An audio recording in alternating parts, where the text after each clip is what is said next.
Let me tell you about a family that left California for Texas, thinking they'd find life much cheaper and easier. But after less than a year, they're desperate to move back to California. Danielle and Iman, a separated couple co-parenting a 12-year-old daughter. They moved from Riverside, California to Tyler, Texas. And the reason was because they wanted to buy a home, and the affordable housing prices in Texas seemed like a dream solution. Not to mention the fact that they had experienced homelessness in California. Unfortunately, this dream turned out to be a total nightmare. In Texas, they faced challenges that they didn't expect. They had to pay for utilities they never paid in California, job opportunities were limited, and wages were way lower. Danielle went from making $18 an hour in California to just $11 an hour in Texas. Finding stable, full-time jobs was a struggle, with mostly part-time work available. And so their bills started piling up, and they were even at risk of their car being repossessed. Now they can't wait to return to California despite the high cost of living. Because the reality was, even though they had experienced homelessness in California,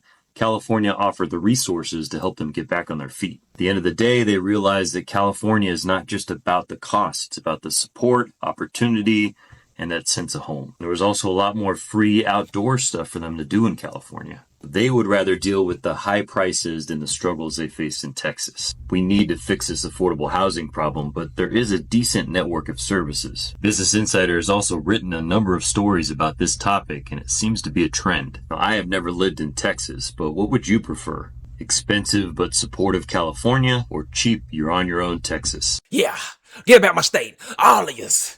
Okay, we full. Okay, nah, but hey, all the Californians, man, sometimes they come down here and they don't like it, so you can go back. Look at this next one. For anyone thinking about moving to Texas from one of the major cities in the U.S. like Los Angeles, Chicago, New York, D.C., Miami even, let me just tell you, don't do it. Do not do it. You're going to regret it. Like, I've only been living in Texas for the past, 8 months now? And every day I hate it. Like, it's 90 degrees in October. 90 degrees in October is criminal. Like, I'm from the South originally, but I never realized that it was this hot. Like, I don't remember it being this boiling hot. I guess, global warming is really doing us a number. I mean, as we all know, it really is. But don't move out of these big cities for the hope of, like, saving money in these smaller cities, because at the end of the day, there are still other costs that will come into play where, like a car, for example, you're not going to be saving nothing. I'm going to talk about it because I feel like no one talks about it. I moved 19 hours away from my hometown because I thought it would be a better life. Because that's like everyone's dream, to get out of Indiana. Where I'm from, everyone wants to leave. I finally did it. And I hate it. Like, I really want to go back to my hometown. I miss knowing everything. I miss knowing people. I miss my mom. Like, I feel like no one talks about this. We all talk about how we want to get out and we want to leave and we want to move from our hometown. And then when we move, everything's supposed to be so much better, and everything is not so much better. I feel like it's the same life, but in a different place, far, far away from where you're comfortable from. And I'm not saying there's not opportunities in different states, but there's also opportunities in your home state. So if you're seeing this, this is your sign that it's okay to be comfortable in your hometown. It's okay to want to raise your family in your hometown. No matter how bad your hometown may be, I am almost positive that there are good parts about it, and you might just regret leaving. Yeah, talk to him, sis. This next one kind of weird. She said she regret moving from Mississippi to Texas. I ain't gonna lie. Mississippi, what y'all got over there? I mean, no disrespect to Mississippi. I done been to Mississippi one time. It ain't got much over there. But let's hear her story out. Let's hear her out. Y'all know what I hate or regret about moving from Mississippi to Texas?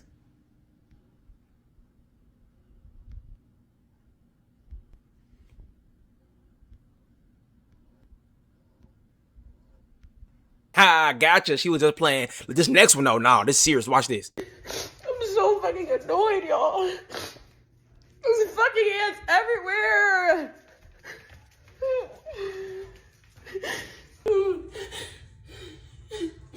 I already woke up annoyed as fuck, not feeling today. Then I caught myself getting up to come and do laundry. Y'all, there's ants everywhere, all in my fucking drawers. Oh my god. I can't even let my child walk around the fucking house because there's fucking ants fucking everywhere.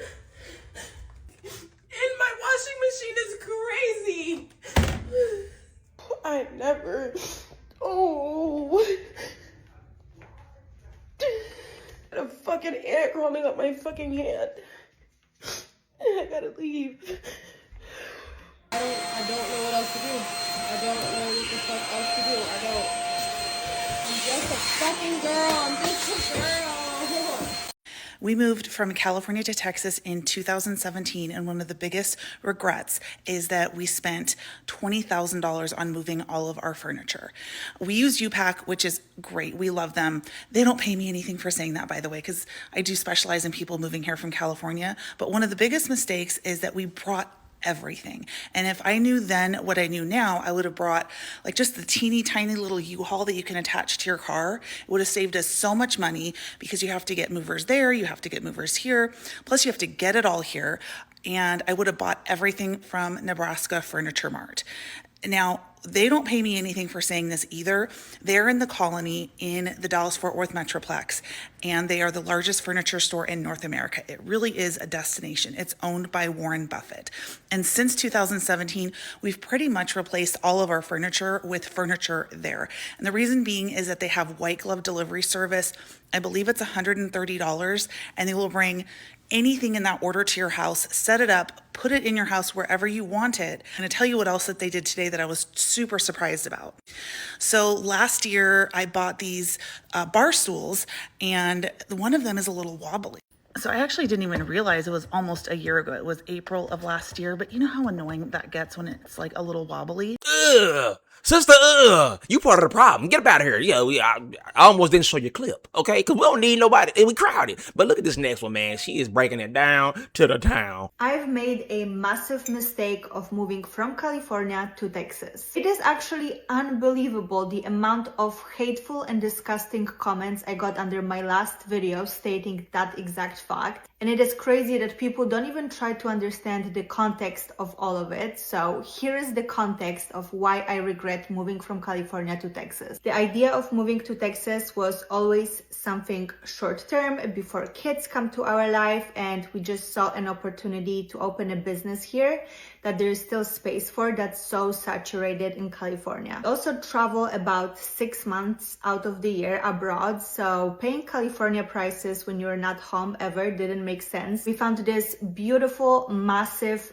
brand new home that we immediately fell in love with and decided to rent it right away. We knew that the area around the house didn't matter that much and how far we're from the city because we were gonna be busy building the business and traveling abroad, so it was gonna be just a little base for us to come back to, but not spend a lot of time in. Shortly after we signed the lease and we decided to move to Texas, we found out that I am pregnant. Unfortunately, my first trimester was quite awful. I did not feel well. I was not able to work. I was not able to really function like a normal human.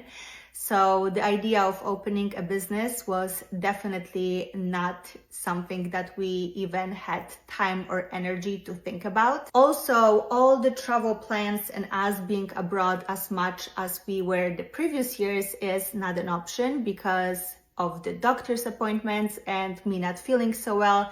So we had to definitely put a pause on that. We are extremely far away from family. We don't know anybody in Texas or in Austin. All our family is on the East Coast, on the West Coast, and in Europe. We realized that the area we live in is extremely not walkable and very far away from anything that we enjoy and like. And do not get me wrong, I think Texas is a really wonderful state for some people with very friendly people. Maybe not the people that were commenting under my last video. It just did not work out for us. Altogether, moving here made me feel very isolated, depressed because of the lack of family, friends, and the things that I enjoy on top of a difficult pregnancy. We are on a 1-year lease and we are absolutely not sure what to do right now. I'm obviously 4 months pregnant right now. So we're kind of in a very terrible position and not sure what the next move is going to be.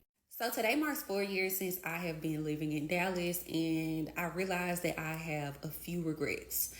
Number one, the biggest one being is that I did not take the time to build community outside of the people that I already knew. Because when I moved to Dallas, a lot of my friends from Mississippi were already here. So I literally walked into a sisterhood. Like I walked into a friendship group. I met another girl that was from Memphis. We ended up working together and we're literally neighbors and have been friends since. But outside of that, I didn't do my due diligence in trying to build my community. So now, one of my friends got married and moved back to Mississippi. One of my friends got engaged and moved to the DMV. Our other friend was already married and she's here with her husband and her son. And like now, I'm just like, dang, like those moments where I want to just go have like girls' night, or those moments where it's a nice Friday afternoon and I want to go get happy hour drinks or something. I don't really have nobody to do that with. Or if I do, it has to be like extremely, extremely planned. And honestly, I'm just not used to it. Like a lot of the stuff that we would do, we were also intentional, but we were also spontaneous. And I'm realizing that I should have done better building a community of friends, associates, so on and so forth. Because now I'm like, damn, like I, number one, have to start all the way over. And that's very nerve wracking. But all in all, I got to start making new friends at 29. And yeah, this is why I started Soul Social Club, because baby, the girls need community. I need community, you need community, let's be the community, okay? Everyone says move to Texas, but what they don't tell you is what it's actually like once you get here. I've helped hundreds relocate and I hear it every single week. Why didn't anyone warn me about this? Let me tell you what most agents won't. Number one, property taxes will shock you. No state income tax sounds amazing until your mortgage jumps $800 a month from taxes alone. Number two, traffic is worse than people expect. Austin is booming and Leander, it's getting hit hard. Commutes that used to be 25 minutes are now pushing 45 plus. Number three, builders incentives are not free money. You get blindsided by mandatory upgrades, inflated fees, and tiny lots. Some buyers regret it, and they're locked in. Number four, you don't just buy a house, you buy a school zone. And those zones are constantly shifting. What was top rated last year may not even exist next year. Number five, the dream of space and freedom. It depends exactly where you land. Some HOAs control your landscaping, parking, and even the paint on your door. And here's the hardest truth of all. Most people moving to Texas are shopping from 1,000 miles away with no context, no local insight, no idea what's real and what's hype. That's where I come in. I don't sugarcoat it. I live here, I work here, and I walk these streets daily. If you're relocating to Texas, especially Leander or North Austin, text me 512-663. I'm often asked if I regret moving from California to Texas, and the truth is, yes and no. Before I moved here, I had overcome years of DV, and after years of night school working multiple jobs, caring for my family, I was burned out. I obtained my master's degree and started my dream job, but I was working on reserves. From the moment I married my ex at the age of 18, I had not stopped working. I had not stopped struggling, surviving, and just living in misery. I was a single mom of 3, I was very robotic, and I kept it together in front of people, but when I was alone, I was a different person. You all saw the videos I would post to motivate others and myself to keep going, but no one saw the hours of me staring off into space completely numb. My parents would say they would talk to me and I wouldn't respond. That's probably because I was saving my energy for work and my kids. I was numb not only to myself, but other people. This move has given me space to breathe. My apartment is a place where I can think, I can feel, and I can express myself. If I want to cry, I cry. I have privacy to decompress, and that's been really helpful. I knew my life needed a reset, and I will never regret doing that. What I regret most is beating myself up so much when I was in California. I hated that I couldn't give my children a safe home, and that I couldn't get my parents out of a crappy apartment. I tried very hard and never gave myself any credit. I regret feeling like I was the problem. But now I know that it wasn't me, but my circumstances. I don't think I will ever regret taking time off for my children, taking time off for myself, learning to give myself grace, examining my life, figuring out what I want to do, what I want to change. I'm grateful that I was courageous enough to do this. I know Texas is not home, and it will never be home, but it's where I need to be, for now.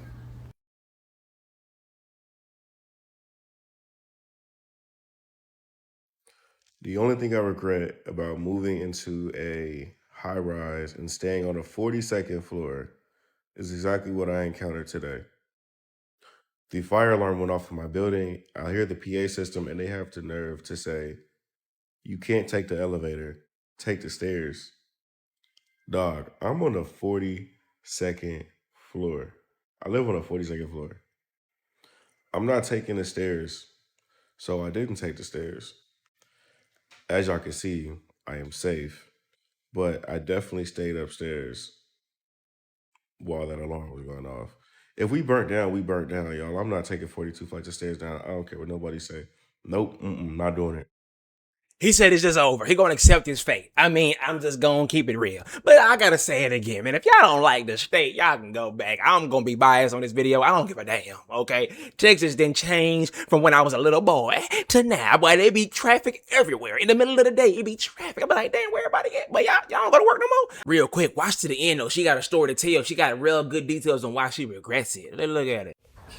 Hey, y'all. I just got on here to talk about Texas. Yeah, I was excited about coming to Texas. I only been here since August of last year. Me and my kids came down August 26th of last year. But now I'm starting to regret it because some of the stuff I'm going through. So let me throw things out there. So, number one, my biggest issue is it's a wait list for their daycare. It's like a 2-year wait list, but I kind of think the wait list is longer. The jobs be out here bullshitting. They be playing games out here. The jobs be wanting me to come in the morning, but of course I can't go in the morning because my bigger kids they at school and my baby he's 4. He only go half day. He go from like 7 in the morning to 10:50, and he make it home at 11. So I can't do no morning jobs. Otherwise I will. I'm telling you, you come to Texas, you ain't got no support system, baby. You stuck. You gonna be stuck in the house if you got a kid. Like me, I have a toddler, so I'm stuck. Unless I work third shift, which I don't mind, but the jobs be playing.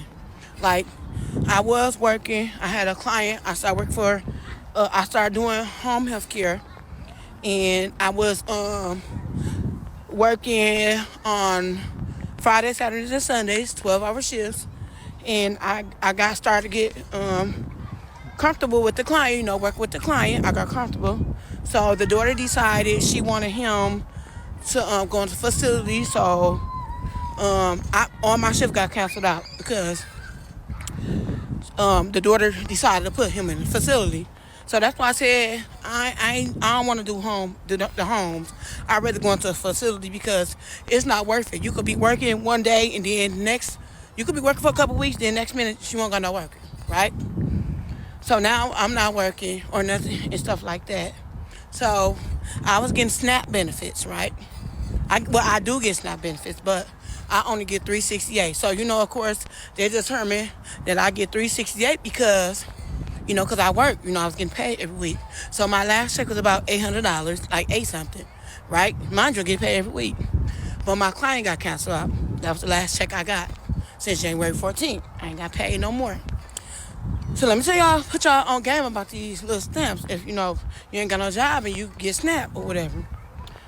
So the difference between living here and living where I came from, baby, is you lose your job, they're gonna give you your stamps back. You're gonna get your stamp, SNAP, however they call it, you're gonna get it back. Here, they was giving me a hard time on turning paperwork in. I'm like, why is that giving me a hard time if the employer gives me a hard time giving me the documentation that I need to turn in to you guys, right? So I told him, I said, where I came from, I said, all I gotta do is write a statement. If the employer gives me a hard time, all I gotta do is write a statement, saying that, the employer give me a hard time, I can't get the documentation that I need. And I write the last day I was actually there, the last day I actually worked, and the last day I got my check. So I was telling the lady that when I talked to the lady at the benefit office thing, right? So she was like, well, it's up to HCC, HSS, whatever the hell it is. It's up to them per their discretion if they want to take it or not, right? So I was like, well, let me speak to a supervisor. So I asked, can I speak to a supervisor, right? So I was like, well, still, let me speak to a supervisor, no matter. I need to see if, they're going to accept this documentation, right? So, of course, I got a worker, and she like, yeah, you could write a statement. I kind of explained to her what was going on, that the employer wouldn't give me, documentation. He ain't been write me back. He wouldn't give me documentation showing that, I no longer work there, right? So the lady told me, she's like, it's okay if you write a statement. You can write a statement. So I'm like, cool beans. I can write the statement. So, I wrote the statement stating what I said. I'm no longer working here. I put my last date the last time I got my check, the last check I had, right? So the lady updated my stuff. Why this lady gonna tell me I can't start getting the food stamps benefits until April? I gotta sit here and deal with getting $368 to April with no job. I only have 2 incomes right now. And the little income that I have, the 2 incomes that I have to pay water bill, light bill, and gas bill. Then I still got to get stuff for the house, like essentials and stuff for the house. And then $368 don't even look like I went to stuff. Don't even look like I went to store. Everybody know food prices is high as hell. Everybody know that. So that's one reason why I said, no, I'm ready to leave from Texas. The second reason, I don't have medical. The third reason is these water bugs be scaring the shit out of me. I'm scared of the water bugs. They be getting in my house. When I say I got all the vents closed, every vent in my house is closed because I'm scared of the bugs. Then, like, I be coming in, I be driving in the driveway. You know how the lights drive in the driveway when you see all the lights can see everything when you coming in the yard. I seen a rat jumping off the gate, crawling off the gate and jumping off of it. I was like, Then I see the grass snake, scared the shit out of me. I was caught myself blowing the leaves, trying to be nice, clean the yard, make the yard look good. Seen the grass snake. I was done with that shit. Then the schools is weird. If the kids skip, let me tell you, they ain't like where I came from. They call you in the morning if your kids skip. Oh, they call here in the evening after the kids get out of school, and they ask the parents to bring a letter, send a letter. How are you gonna ask me to send a letter? Like I told my child to skip. When I done drop my son off at 9 o'clock in the morning, before 9 o'clock, and I expect for him to be in his class. How y'all gonna ask me to send an excuse? What, you want to make up a lie? Like I dropped my son off, or my kids off, before 9 o'clock. So when I drop them off before 9 o'clock, I expect for them to go to their class on time. Don't come call me at the end of the day, say, oh, your kids was tardy, or your kids never made it in the class, and y'all call me in the evening. I could say something, but then it's going to be a little too late to say something because it's the evening time. Why y'all don't call in the morning? Y'all calling in the evening time when school is out. That's crazy, and it's ass backwards. So another issue that I'm having down here is, let me think. Oh, driving everywhere. Baby, when I say you gonna feel like you driving out of town or driving, if you from Wisconsin, drive to the Dells. Like, if you drive somewhere, you drive like 20 minutes, 30 minutes. And then another thing, ain't no ABA down here. I got a son that's autistic. It's no ABA down here. I can't find my baby no ABA. They take all commercial insurance. Like, my baby's still not in ABA. Like, he really need to be in ABA, and I can't find no ABA down here. That's another thing. It's just, when you think, like, you really going somewhere. I mean, it's peaceful. Don't get me wrong. It is peaceful. But, oh, baby, it's more. I mean, we can mind some of my eye. When I say, if you got to do your research. I ain't going to lie. You got to do your research. Like, it's a wait list for the daycare. Then I don't have medical. Then the jobs be playing. When I say I don't fill out so many jobs, it don't make no sense. I mean, jobs call me back, but it don't, like prime example, I got hired at the hospital. I ain't never turned my job down. I got hired at the hospital. They wanted me to work from 6 in the morning to 8 at night. And I ain't gonna lie, I was gonna take it. Because they were gonna start me off at $19 an hour. Then they were gonna give me shift differentials, right? And I only had to work maybe 4 days out the week, 3-4 days out the week, and then every other weekend. I was gonna jig that. I was gonna jig it and deal with it. But because I don't get daycare, and once again, because I don't get daycare, I had to turn the job down. You know how that made me feel? That made me feel like that made me want to throw up. Like, being down here stuck where you can't do nothing and you can't work. I'm not lazy. I ain't never been lazy. I'm not lazy. I need my money rolling in. I need my money. I got kids to take care of. I got bills. I be want to put money in church. Like, y'all know how that make me feel? I feel like I'm poor down here. I feel like I'm struggling. I ain't even struggle in my hometown. I'm not finna come nowhere else and struggle. And the biggest struggle, because I don't got daycare. I mean, I can make shit work. I can make shit happen. You know what I'm saying? I can. But I feel like I'm struggling. I feel like I'm poor, and I don't want to feel like that. I do not want to feel like that. I mean, yeah, it's nice and all, but I don't want to feel like that. Another thing, my kid's sad because I want to come back home. I said, y'all ain't going through the struggle. Y'all don't know what it feels like to go through the struggle because y'all not a grown-up. I'm feeling it. I'm feeling it, and it's stressing me out. I'm not finna kill myself being down here in Texas because they trying to make it hard for a motherfucking no. Like, they can do it because maybe they used to it, but I'm not used to this shit. And when I say, if shit don't get better soon, when my lease up in August, I'm getting the fuck up out of here. I'm back at home. And I'm out. Regret moving to Texas is one thing. It's cool. It ain't that bad. At least you still on the grid. How about you talking about moving off the grid, which is a whole nother state, a whole nother story. I mean, if you guys want to see that, because that can become a nightmare. I'm going to show you how it can become a nightmare, but if you click this video right here, I'm going to show you. And I'm going to see y'all there. I'm out. It's been Josh, talk to him, boy, and I just talked to you, boy.